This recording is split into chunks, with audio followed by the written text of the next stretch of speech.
پاشی که مقتدا صدر بیان خود داخوازش لان گیرین خو کرد که دست بشورش گل عراق بکن جماورین خونیشان دارن دادان سر تلاره چواتان و نرانو در انجام برپرسن پارلمان عراق جین خو هلان ولدور دا جماورین مانگرتی دست بشکاندن آمیر و کرسی و میزن پارلمان کرن ول چارچوب وان ریدانن ولاتی ابرولگو راپان آهنگران نافداورا ساوز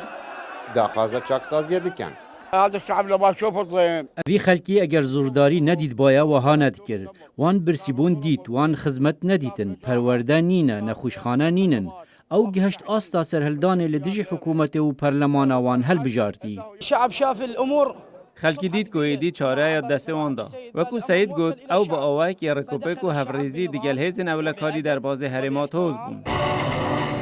بیرورایان جماورین خونیشاندران هر اکیب شوه که هاتر راگهاندن کشبر تندروی و گندلی افرو جماور دادانا ناف دورا ساوس الحكومة ما بقت إن شاء الله كلها حکومت نما هندک رویان و هندک بلاف بون بهیویا خود خلق دی سر کبید احنا نبقى بهذا المكان ام لوی جهید دمینن اگر به سالام او تا ام بمرنجی دوی اف سیاست مدار بین خواری ام وان ناپجیرین نحن نحارب ام بسرکردایتی برز مقتدا صدر شری گندری دکن و هر وها شری هر کسی که مفی مخوارید کن رسالة پیام اگش بو کمارا اسلامی بلا دست خواه نیخ ناوا عراقی اول دورا سوزا و سردم رژیم بعث نافچوی هات آواهی کرن و افروج لایان حکومت عراقی هات کنترل کرن و بو کسی نینه که سردانا و دوره بکرد و چارچوبه تکچونا بار امنی و آرامی و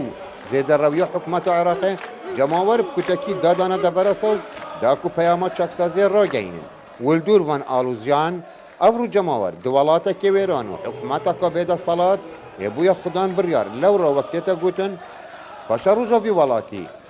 برف روزگار که ندیار داده چیتن صلاح با مریدنگ امریکا